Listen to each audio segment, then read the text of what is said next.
அனைவருக்கும் வணக்கம். தொடர்ந்து ஆதரவளித்து வரும் அனைத்து அன்புள்ளங்களுக்கும் மிக்க நன்றி. மோகன், வணக்கம். நேர்மின் குழு நேயர்களுக்கும் அதிமுக தொண்டர்களுக்கும் அண்ணன் பஞ்ச் மாரிமுத்து அவர்களுக்கும் வணக்கம். நேத்து தமிழகத்தினுடைய பட்ஜெட் தாக்கல் பண்ணாங்க. எடப்பாடி பழனிசாமி அவருடைய அறையில எம்எல்ஏக்கள் கூட்டி இருக்காங்க. அந்த கூட்டத்தை செங்கோட்டையன் புறக்கணிச்சிருக்கிறாரு. அத பத்தி உங்களுடைய கருத்து? எடப்பாடி பழனிசாமி அவர்களுடைய தலைமை போதாது அதிமுகவிற்கு என்று ஏற்கனவே எடப்பாடி பழனிசாமி அவர்கள்ட்ட 6 முன்னாள் அமைச்சர்கள் சேலம் இல்லத்துல சந்திச்சு பேசினாங்க. அதற்கு பின்பு அடுத்தடுத்த கட்ட பேச்சுவார்த்தைகள் தொடர்ந்து நடந்து கொண்டே இருந்தன. முன்னாள் அமைச்சர் எஸ்பி வேலுமணி அவர்களுடைய இல்ல திருமண விழாவிற்கு எடப்பாடி பழனிசாமி அவர்கள் வரும்பொழுது கூட அண்ணன் செங்கோட்டையன் அவர்கள் எடப்பாடி பழனிசாமி அவர்களை சந்திப்பதை புறக்கணித்து விட்டு வந்துட்டாங்க. அதே போல இந்த ஆலோசனை கூட்டமானது எம்எல்ஏக்களுடைய ஆலோசனை கூட்டம் சட்டப்பேரவையில எதிர்கட்சி தலைவருடைய அறையில நடந்துச்சு. அதையுமே முன்னாள் அமைச்சர் செங்கோட்டையன் அவர்கள் புறக்கணித்திருந்தார். புறக்கணித்து விட்டு சட்டப்பேரவைக்குள்ளாக மீண்டும் வெளியே வரும்பொழுது கூட சட்டப்பேரவை தலைவர் வெளியே வரக்கூடிய அந்த பாதையிலே வெளியில வந்துட்டாரு. இதெல்லாம் எதற்குன்னா, பல பேர் சொல்றாங்க அதிமுக மேலும் ஒரு பிளவை சந்திக்க போகுது அப்படின்னு சொல்றாங்க. இது பிளவுக்கான வேலை அல்ல. அதிமுகவை ஒற்றுமைப்படுத்துவதற்காக, ஒருங்கிணைப்பதற்காக அண்ணன் செங்கோட்டையன் அவர்கள் எடுக்கக்கூடிய ஒரு முயற்சி என்று எடுத்துக்கொள்ளலாம். இப்ப எல்லாரும் சட்டசபைக்குள்ள போறாங்கன்னா எல்லாத்துக்கும் ஒரு வழி இருக்கும். அதுலதான் எல்லாருமே போறாங்க. ஆனா செங்கோட்டையன் மட்டும் அந்த வழியை தவிர்க்கிறாரு. சபாநாயகர் போற வழியில அவரும் போறாரு. யாரு மூஞ்சிலையும் முடிச்சிடக்கூடாதுங்கிறதுக்காக அந்த இதுல போறாரோ? இல்ல, வழி அப்படின்னு சொல்றதுனால அந்த வார்த்தையை பயன்படுத்துறேன். எடப்பாடி பழனிசாமி அவர்கள் போகக்கூடிய வழி தவறான வழி. அந்த வழியில பயணிச்சமாக அதிமுக அதால பாதாளத்துக்கு போயிரும் என்பதற்காக அந்த வழியில பயணிக்காம மாற்று வழியில, அதாவது கழகத்தினுடைய ஒருங்கிணைப்பாளர் அவர்கள் சென்று வரக்கூடிய அந்த வழியில அண்ணன் செங்கோட்டையன் அவர்கள் பயணித்திருக்கிறார். அப்படித்தான் பார்க்கணும். ஏன்னா இந்த தலைவர்கள் பூரா நம்பிக்கைக்கான தலைவர்கள். ஐயா ஓபிஎஸ் அவர்கள் மாண்புமிகு இதய தெய்வம் புரட்சி தலைவி அம்மா அவர்களுடைய நம்பிக்கையை பெற்ற தலைவர். அது அனைவருக்குமே தெரியும், ஊரறியும் உலகறியும். அதே போல அண்ணன் செங்கோட்டையன் அவர்களும் புரட்சி தலைவர் அவர்களுடைய காலத்திலிருந்து அரசியல் செய்து கொண்டிருக்கிறார். நல்ல தொண்டர்களிடத்துல ஒரு நல்ல ஒரு செல்வாக்கை வைத்திருக்கக்கூடியவர். அவரும் என்ன சொல்றாரு, கட்சி ஒருங்கிணைணும். எடப்பாடி பழனிசாமி அவர்கள் ஒரு குறிப்பிட்ட சமுதாயத்தினுடைய கட்சியாக இன்னைக்கு அதிமுகவை மாத்திட்டு இருக்கிறாங்க. அதையெல்லாம் தாண்டி மக்களுக்கான இயக்கமாக மாற்ற வேண்டும் என்பதற்காக மாற்றத்தை நோக்கி எப்பயுமே வரக்கூடிய வழியை தவிர்த்து விட்டு மாற்றத்தை நோக்கி புதிய வழியை அதுல பயணித்திருக்கிறார் என்றுதான் நம்ம சொல்லணும். இப்ப செங்கோட்டையனுமே என்ன சொல்றாருமா, எடப்பாடி பழனிசாமி மூஞ்சில இனிமே முழிக்கவே கூடாது அப்படிங்கிற ஒரு நிலைப்பாட்டுல இருக்காராமா. அதிமுக ஒருங்கிணைங்கிற நிலைப்பாட்டுல அவரும் செங்கோட்டையனும் வந்துட்டாரு. ஐயா ஓபிஎஸ் அவர் தொடர்ந்து முயற்சி எடுத்துக்கிட்டே வர்றாங்க. அந்த எடப்பாடி பழனிசாமியுடைய மூஞ்சில முழிக்கவே கூடாதுன்னு சொல்ற அளவுக்கு எடப்பாடி பழனிசாமி தவறு பண்ணிட்டாரு. தவறு பண்ணல, துரோகம் பண்ணிட்டாரு. தவறு பண்ணியவர்களுக்கு மன்னிப்பு உண்டு, துரோகம் பண்ணியவர்களுக்கு மன்னிப்பு கிடையாது. அது உலக நியதி. அப்படி எடப்பாடி பழனிசாமி என்ன துரோகம் பண்ணாரு பட்டியலிட்டு கொண்டே அதிமுகவினுடைய அம்மா அவர்களுக்கு பின்பு அம்மா அவர்கள் இருக்கும் பொழுது எனக்கு பின்னால் இவர்தான் என்று அடையாளம் காட்டிய ஐயா ஓபிஎஸ் அவர்களுக்கு துரோகம் பண்ணாரு. அவர் முதலமைச்சராகிய சின்னம்மா அவர்களுக்கு துரோகம் பண்ணாரு. அந்த சட்டமன்ற உறுப்பினர் பாதுகாத்த அண்ணன் டிடிவி தினகரன் அவர்களுக்கு துரோகம் பண்ணாரு. இது ஒவ்வொரு முறையும் நம்ம சொல்லிட்டு தான் இருக்கோம். தொடர்ச்சியா 1000 முறைக்கு மேலாக நம்மளே இந்த வாசகத்தை சொல்லிட்டோம். அதையெல்லாம் கடந்து இன்னைக்கு என்ன பண்றாரு, தொண்டர்களுக்கு துரோகம் பண்றாரு, உடன் இருக்கக்கூடிய நிர்வாகிகளுக்கு துரோகம் பண்றாரு. மீண்டும் 2026 அதிமுக ஆட்சிக்கு வந்துவிடும் என்று எண்ணிக்கொண்டிருக்கக்கூடிய தமிழக மக்களுக்கு துரோகம் பண்றாரு. மீண்டும் திமுக ஆட்சி வர வேண்டும் என்பதற்காக உழைத்துக் கொண்டிருக்கிறாரு. இதையெல்லாம் பார்த்து கொண்டிருக்கக்கூடிய அதிமுகவுடைய உண்மையான விசுவாசிகள் எப்படி எடப்பாடி பழனிசாமி அவர்களை ஏற்றுக்கொள்வாங்க? எடப்பாடி பழனிசாமி அவர்கள் என்னங்க செஞ்சுட்டு இருக்காரு? இன்னைக்கு அதிமுக அழிச்சிட்டு தானே இருக்காரு, கண்கூட பார்த்துட்டு தான் இருக்கான். அதனாலதான் அவரை தொடர்ந்து புறக்கணிக்கிறாங்க. அன்னைக்கு பொதுச் செயலா தேர்ந்தெடுக்கும் போது செங்கோட்டையன் எடப்பாடி பழனிசாமிக்கு ஆதரவா தானே இருந்தாரு.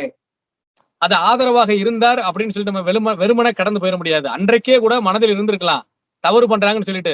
மீண்டும் ஒரு பிளவை அதிமுக சந்தித்து விடக்கூடாது, சரியான நேரம் வரை காத்திருப்போம், இல்ல எடப்பாடி பழனிசாமி அவர்கள் திருந்துவதற்கான ஒரு வாய்ப்பை கொடுப்போம்னு சொல்லிட்டு அமைதியாக இருந்திருக்கலாம். இன்னைக்கு இருக்கக்கூடிய கால சூழ்நிலையில பல கட்சிகள் புதிதாக வந்துட்டு இருக்காங்க, நம்மளும் பார்த்துட்டு தான் இருக்கோம். இன்னைக்கு விஜய் அவர்கள் அதிமுகவுடன் கூட்டணிக்கு பேசுறாரு. நீங்க 2.5 வருஷம் முதலமைச்சரா இருங்க, நான் 2 வருஷம் முதலமைச்சரா இருக்குன்னு சொல்லி கேட்கக்கூடிய அளவுக்கு மாபெரும் இயக்கமான 50 ஆண்டுகளுக்கு மேலாக, அரை நூற்றாண்டுகளுக்கு மேலாக தமிழக மக்களுடைய வாழ்வியல்ல ஒன்றி போன ஒரு இயக்கத்தை 2.5 வருஷம் நீங்க ஆட்சி பண்ணுங்க, 2 வருஷம் நாங்க ஆட்சி பண்றோம்னு சொல்லிட்டு விஜய் அவர்களுடைய கட்சி கேட்கக்கூடிய அளவுக்கு இன்னைக்கு எடப்பாடி பழனிசாமி அவர்கள் அதிமுகவை மாத்தி வச்சிருக்கிறாரு. அப்படி இருப்பதை யார், எந்த ஒரு அதிமுக தொண்டை ஏத்துக்குருவாங்க எடப்பாடி பழனிசாமியுடைய தலைமைய? இப்ப அந்தியூர், பவானிசாகர், கோபிச்செட்டிப்பாளையம் அந்த 3 தொகுதியை உள்ளடக்கிதான் நம்ம செங்கோட்டையன் மாவட்ட செயலா இருக்காரு. அந்த 3 தொகுதிகள் இருக்கக்கூடிய அந்த நிர்வாகிகள் எல்லாருமே தனித்தனியா ஒரு ஆலோசனை கூட்டம் மாதிரி போட்டு ஒரு ஆலோசனை நடத்திட்டு வர்றதாகவும் ஒரு தகவல் வருது. இன்னும் இந்த மாசம் இறுதின்னா இன்னும் 1 மாசத்துக்குள்ள ஒரு இணைப்புக்கான முயற்சியில செங்கோட்டையனை எடப்பாடி பழனிசாமி கிட்ட இருந்து வெளியில வந்துருவாரு அப்படிங்கிற ஒரு கணிப்போடதான் அங்க இருக்கிற நிர்வாகிகள் எல்லாம் இருக்கிறாங்களாமா. இல்ல, எடப்பாடி பழனிசாமி அவர்கள்ட்ட இருந்து அண்ணன் செங்கோட்டையன் அவர்கள் வெளியில வர்றாருன்னு சொல்ற வார்த்தையில ஒரு சின்ன மாற்று கருத்து நமக்கு இருக்கு. என்ன அப்படின்னா, எடப்பாடி பழனிசாமி அவர்களை மட்டும் ஒதுக்கி வைத்து விட்டு ஒருங்கிணைந்த அதிமுகவிற்கு எடப்பாடி பழனிசாமி அவர்களுடன் இருக்கக்கூடிய அத்தனை நிர்வாகிகளுமே ஐயா ஓபிஎஸ் அவர்களை நோக்கி படையெடுக்க போறாங்க. அதுதான் இப்ப நடந்துட்டு இருக்கு. கீழே நடந்துட்டு இருக்கக்கூடிய கள நிலவரம் என்னன்னா, நீங்கள் சொல்வது போல கோபிசெட்டிப்பாளையம், அந்தியூர் அந்த பகுதியில் இருக்கக்கூடிய நிர்வாகிகள் மட்டும் தனித்தனியா ஆலோசனை கூட நடத்தல, அங்கேயும் நடத்துறாங்க. ஒட்டுமொத்த தமிழ்நாட்டில் இருக்கக்கூடிய அனைத்து மாவட்டங்கள்லயும் கீழ்நிலையில் இருக்கக்கூடிய நிர்வாகிகள் அவங்களுக்குள்ளாக ஒரு சிறிய அளவுல ஒரு ஆலோசனை கூட போட்டு நடத்திருக்கிறாங்க. என்ன நடத்திருக்கிறாங்க? கட்சி ஒன்றுபட வேண்டும். 2026 நம்ம ஆட்சியை பிடிக்கலன்னா அதற்கு பின்பு அதிமுகவிற்கு அரசியல் வாழ்க்கையே இல்லாம போயிடும். இதய தெய்வம் புரட்சி தலைவி மாண்புமிகு அம்மா அவர்கள் சொன்னாங்க, எனக்கு பின்னாலும் இன்னும் எத்தனை நூற்றாண்டுகள் வந்தாலும் அனைத்து இந்திய அண்ணா திராவிட முன்னேற்ற கழகம் மக்கள் பணியில் இருக்குன்னு சொன்னாங்க. அந்த வார்த்தையை நிறைவேற்றணும் அப்படின்னா அந்த இடத்துல அம்மா அவர்களால் அடையாளம் கட்டப்பட்ட ஐயா ஓபிஎஸ் அவர்களை அதிமுகவுடைய தலைமைக்கு கொண்டு வர வேண்டும் என்று தொண்டருடைய கருத்தாக இருக்கிறது. அதை நோக்கி இதெல்லாம் பயணிப்பதாக தான் பாக்குறோம். இப்ப எடப்பாடி பழனிசாமி தொடர்ந்து செங்கோட்டையனை புறக்கணிப்பதற்கான காரணம் எங்கிருந்து வந்தது? அவர் ஒன்னாதானே இருந்தாங்க ரெண்டு பேருமே. அதிமுக ஒன்றுபட வேண்டும் என்று அண்ணன் செங்கோட்டையன் அவர்கள் சொல்றாங்க. எடப்பாடி பழனிசாமி அவர்கள் ஒன்றுபட விட கூடாது என்று சொல்றாங்க. இதே கருத்து மோதல் தான். இந்த கருத்து மோதல் தான் அடுத்தடுத்த வெடிப்பாக மாறிக்கொண்டிருக்கிறது. நல்லா பாருங்க, ஐயா ஓபிஎஸ் அவர்கள் சென்னையில நடந்த மாவட்ட கழக செயலாளர் கூட்டத்துல ஒரு நாள் பேசியிருந்தாரு. நம்ம கட்சி ஒன்றுபடுத்தணும், ஒருங்கிணைந்த அதிமுக உருவாக்கணும்னு சொன்னாங்க. எந்த இடத்துலயுமே எடப்பாடி பழனிசாமி அவர்களை கட்சியிலிருந்து நீக்கி விட்டு ஒருங்கிணைந்த அதிமுக உருவாக்க வேண்டும் என்று சொல்லல. கழகத்துடைய இணை ஒருங்கிணைப்பாளர் வைத்திலிங்கம் அவர்கள் பேசும்போது கூட சொன்னாங்க, நாங்க எடப்பாடி பழனிசாமி அவர்களையும் உள்ளடக்கிய ஒருங்கிணைந்த அதிமுக உருவாக்குவதுதான் நாங்க விரும்புறோம், அவரையும் இழக்க விரும்பலன்னு சொன்னாங்க. அதே போல மாண்புமிகு சின்னம்மா அவர்கள் இன்னைக்கு என்ன சொல்றாங்க? ஒருங்கிணைந்த அதிமுக உருவாக்கணும்னு சொல்றாங்க. இந்த தலைவர்கள் பிரிந்து இருக்கக்கூடிய தலைவர்கள் பூரா ஒருங்கிணைந்த அதிமுக விரும்புறாங்க. ஆனா எடப்பாடி பழனிசாமி அவர்கள் நான் யாரையுமே கட்சியில சேர்க்க மாட்டேன், உங்களை மட்டும் புறக்கணிக்கல, அதிமுக கட்சியே அழிப்பதற்கான வேலையை நான் பார்த்துட்டு இருக்கிறேன், எனக்கு அதை பத்தி கவலை இல்லை, என் மீது இருக்கக்கூடிய வழக்குடன் தப்பிக்கணும் தான் எடப்பாடி பழனிசாமி பேசிட்டு இருக்கிறாரு. அவர் இப்ப அதிமுக ஒற்றை தலைமையில இருக்கும்போது அவர் எடுக்கிற முடிவு தானே இறுதியான முடிவு. எங்க ஒற்றை தலைமையா இருக்காரு? அவர் பேச்ச யாரு இப்ப கேட்டுக்கிட்டு இருக்காங்க? அங்க இருக்கிறவங்க பூரா எடப்பாடி பழனிசாமி தாங்க ஒற்றை தலைமை, அவர் எடுக்கிற முடிவுதாங்க இறுதியான முடிவுன்னு சொல்லி இப்ப KP முனுசாமி அதான் சொல்றாரு, ஜெயக்குமார் அதான் சொல்றாரு, RP உதயகுமார், செல்லூர் ராஜு, ராஜன் செல்லப்பா, இப்படி ஆட்கள் எல்லாமே அதான் சொல்றாங்க. நீங்கள் சொல்லக்கூடிய ஆட்கள் பூரா விரல் விட்டு எண்ணக்கூடியவர்கள். யாரு? ராஜன் செல்லப்பா அவர்கள் சொல்றாரு, செல்லூர் ராஜு சொல்றாரு, RP உதயகுமார் சொல்றாரு, இந்த பக்கம் KP முனுசாமி சொல்றாரு, ஜெயக்குமார் சொல்றாரு. இந்த 5 பேர்த்த தவிர வேற யாரு சொல்றா எடப்பாடி பழனிசாமி அவர்கள் ஒற்றை தலைமைன்னு சொல்லிட்டு? சீறி பேசக்கூடிய அண்ணன் CV சண்முகம் அவர்கள் சமீபத்துல செய்தியாளர் சந்திப்பு நடத்தி பார்த்திருக்கீங்களா? அவர் தானே சொன்னாரு எடப்பாடி பழனிசாமி அவர்கள் தான் ஒற்றை தலைமை சொன்னாரு. எங்க போனார் அவரு? அத்தனை தலைவர்களுமே இன்னைக்கு ஒரு கோமா ஸ்டேஜுக்கு போயிட்டாங்க. கோமா ஸ்டேஜ்னு சொல்வதை விட அமைதியான நிலைமைக்கு போயிட்டாங்க.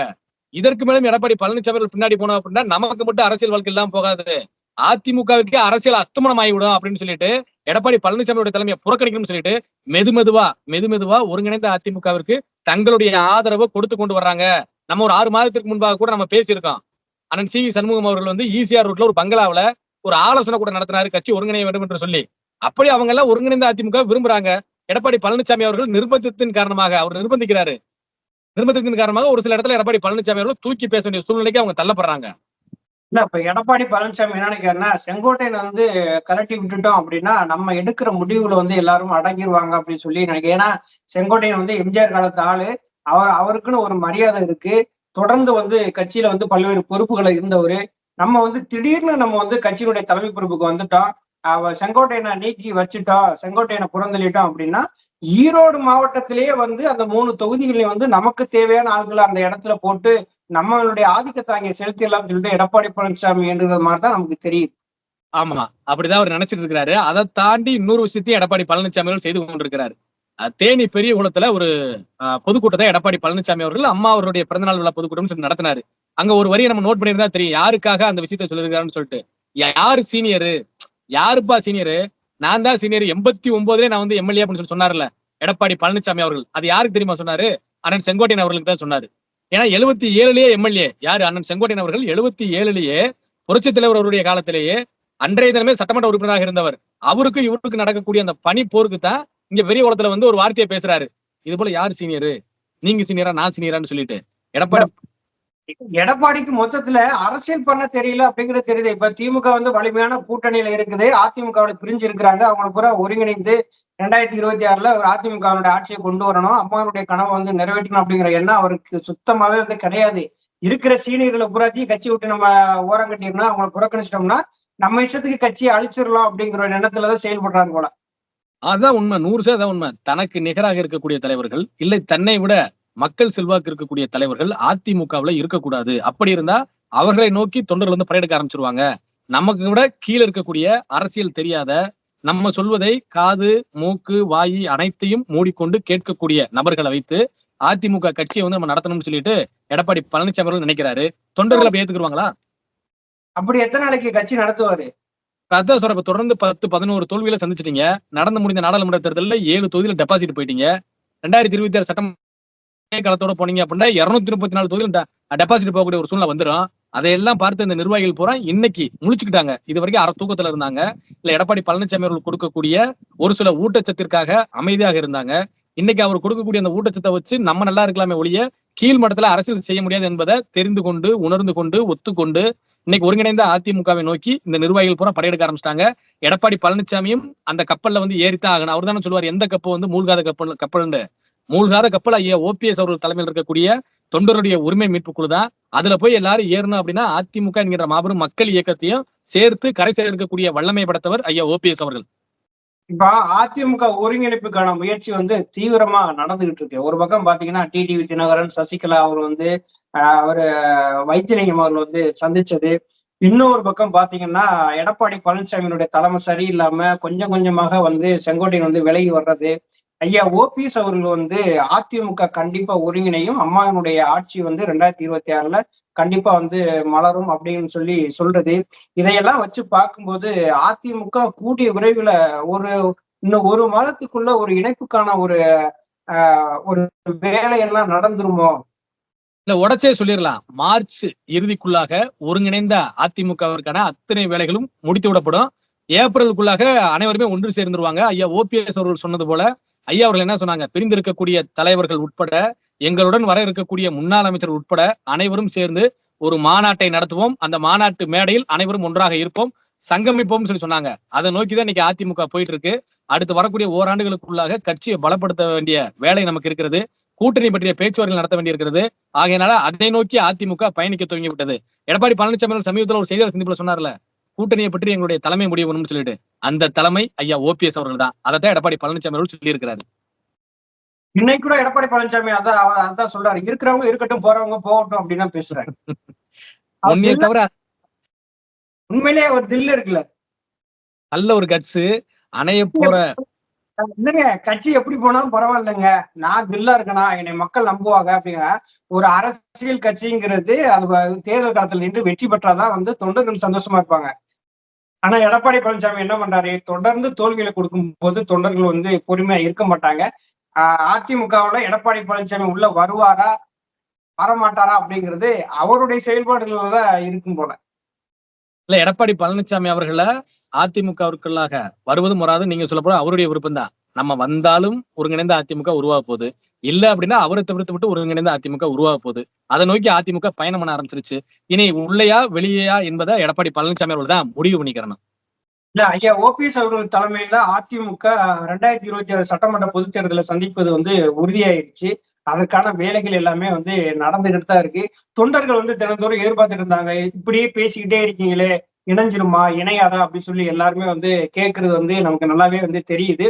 கண்டிப்பா ஐயா ஓபிஎஸ் அவர்களுடைய தலைமையில செங்கோட்டையன் அவர்கள் கூடிய சீக்கிரம் இங்க ஐயா ஓபிஎஸ் அவர்களை சந்திப்பதற்கான வாய்ப்புகள் வந்து நிறைய இருக்குது. ஏன்னா எடப்பாடி பழனிசாமியுடைய செயல்பாடுகள் வந்து நாளுக்கு நாள் வந்து செங்கோட்டையனை வந்து முழுமையா வந்து புறக்கணிக்கக்கூடிய சூழ்நிலையும் உருவாயிருச்சு. அந்த சமயத்துல ஐயா ஓபிஎஸ் அவர்கள் தலைமையில அதிமுக மீண்டும் ஆட்சிக்கு வரும் என்கிற நம்பிக்கையோடு நாம இருப்போம். நன்றி பவன். நன்றி நன்றி நன்றி.